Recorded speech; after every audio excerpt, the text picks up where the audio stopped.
everybody, Backyard Bullion here, and a very warm welcome to you all joining us for episode 201 of In Focus Friday, the show where we take a good close look at cool things made of silver or gold.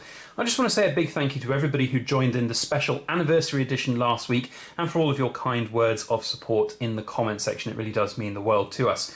Onwards we march though with In Focus Friday, and we've got a 2-for-1 episode for you here today. In fact, technically a 3-for-1 episode, as we're going to be looking at a 1 ounce gold Canadian maple leaf, a 1/2 ounce Krugerrand, and also the dealer that I got them from, Chards. Now I do want to make it abundantly clear that Chards are not sponsoring today's video. They did not sell me these gold coins at any kind of discount or with any proviso that I would do a video featuring them. I just felt it was the right thing to do based on the service that I received from Chards when I was purchasing these coins. Also, we are in talks with them about doing an interview with the owner of the company, Lawrence Chard. Very, very interesting chap with lots of stories. As you can see, they've been established since 1964, and he's got some very, very interesting stories to tell. I would love to get your input on what we should talk about in that interview, so please feel free to comment down below what you would like to find out from a bullion dealer, from Chards, at this time, and we'll see if we can incorporate some of the community comments and questions into that interview when it happens. So let's get started by showcasing some of this lovely gold. So I have recently picked up these two, which are a 1 ounce gold maple and a 1/2 ounce Krugerrand. Now, the reason for picking these up was actually an exchange that I was doing. For those of you who've been watching my channel for a long time, you'll know and have probably seen me showcasing a little bag of gold shot, where we actually tried pouring some gold a couple of years ago. Not really for me. I don't really want to do this anymore. And I had this bag of shot lying around, and I thought I'd much rather have it in coin form, which is a lot more easy to sell liquid. So I took advantage of an offer that was presented on the Silver Forum, and I cashed in those gold granules.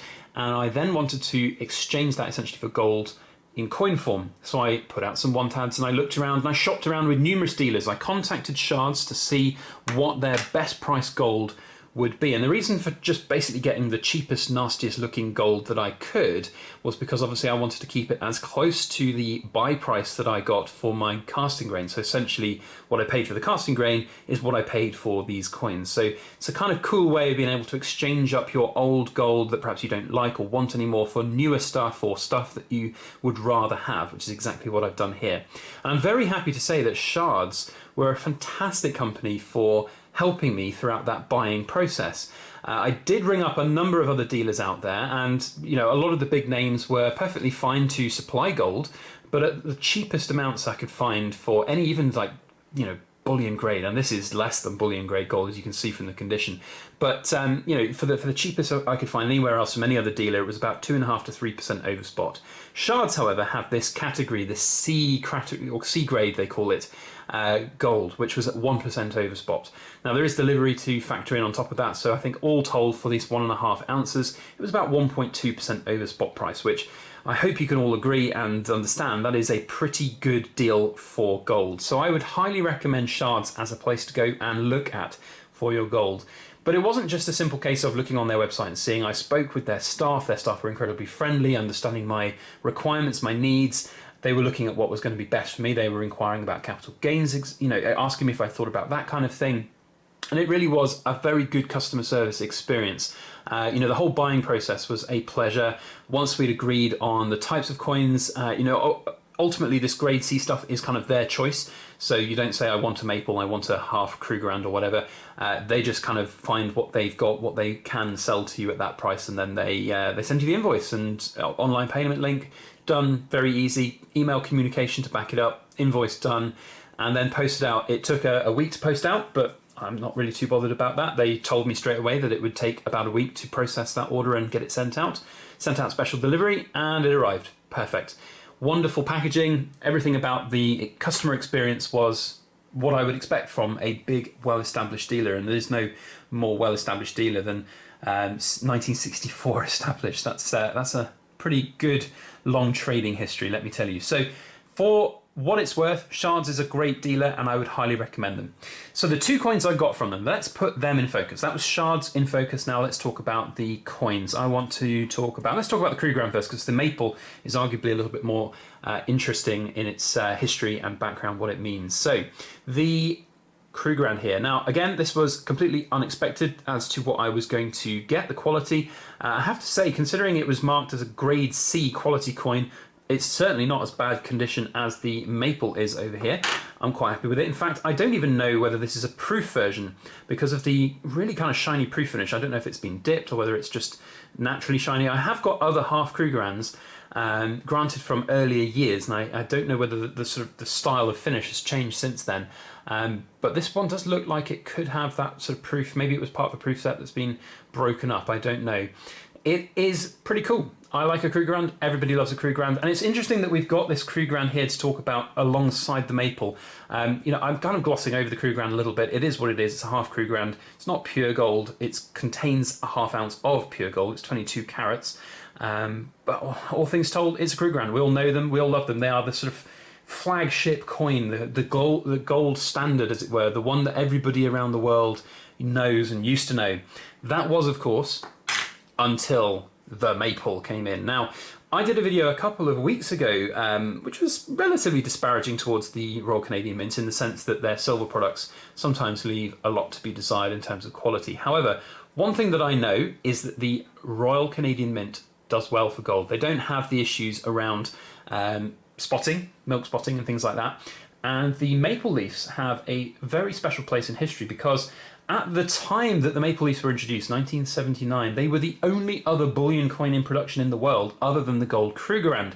So if you wanted to invest in modern bullion, that is, of course there were old kind of, St. Gaudens, Eagles and various other coins like that from, sovereigns and so on. But in terms of the new release, modern bullion, 999 stuff, this was the flagship. This was the first one. Now this is a 1985 edition, so it is 49 gold, which is in itself a milestone. 1982 was the first year that 49 gold was introduced, and in 1999, the Royal Canadian Mint was the first mint to ever introduce 59 gold. Now, how much extra, weight you should put on the 49 designation, I don't know, but it's pretty standard now that you see 49 gold being used for pretty much every single gold coin that's a modern bullion coin out there at the moment. 59 gold is a pretty special designation to have, and that takes an awful lot of extra time, energy and effort to achieve. But 49 gold seems to be the standard now, and the Royal Canadian Mint was the first to introduce this in 1982. Now this maple leaf here that we have in front of us, as you can see, has definitely been through the ringer. It's seen some wear, let's put it like that. Now, again, I'm not bothered about its condition. It was never bought as a coin that should be in a better condition than it is. So for it to come and to have this little piece of history, this piece of gold, is great for me. It's a really great coin to be able to touch, hold and feel. Let me tell you, if you've never touched a real gold coin and felt its heft in your bare hands, getting a grade C coin is fantastic. And I think having just bullion grade gold, which is at this kind of condition level where you don't care, if you don't care if you drop it, you don't care if you ding it, dent it, whatever, it's already in a horrid condition. It's a really cool thing just to have.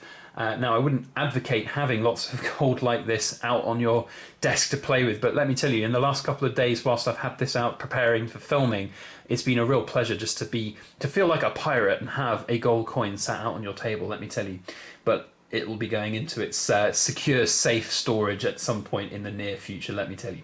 So, what have we learned from this? It is a fantastic coin in its history because it's 49 gold. It's one of the oldest kind of 49 gold type coins you can have, although not the first, 1985.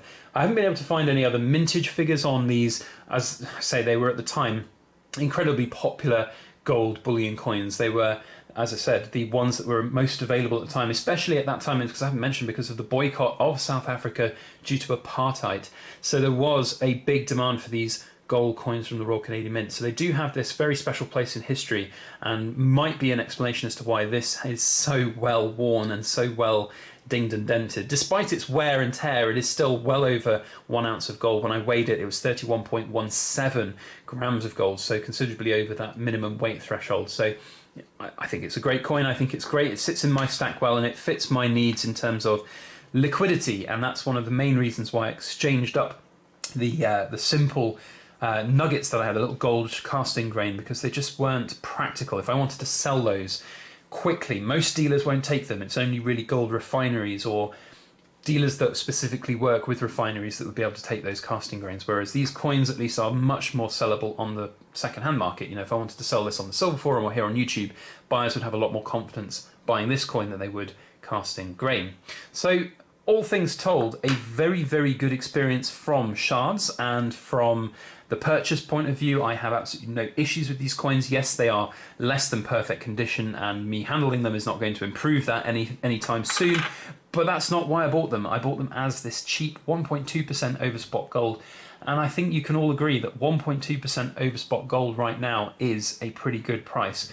I don't know whether that's something they can do in bulk, so if you guys watching this are going to rush over to the Chards website and see if they've got any in stock, I don't know.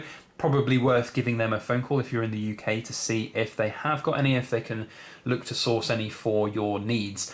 But all things told, Chards were fantastic, and I'd love to know your opinions on Chards. If you've used them, if you've used them in the past, or if you're thinking of using them, I'd love to know and hear from you, especially so about this interview that we're looking to set up with them.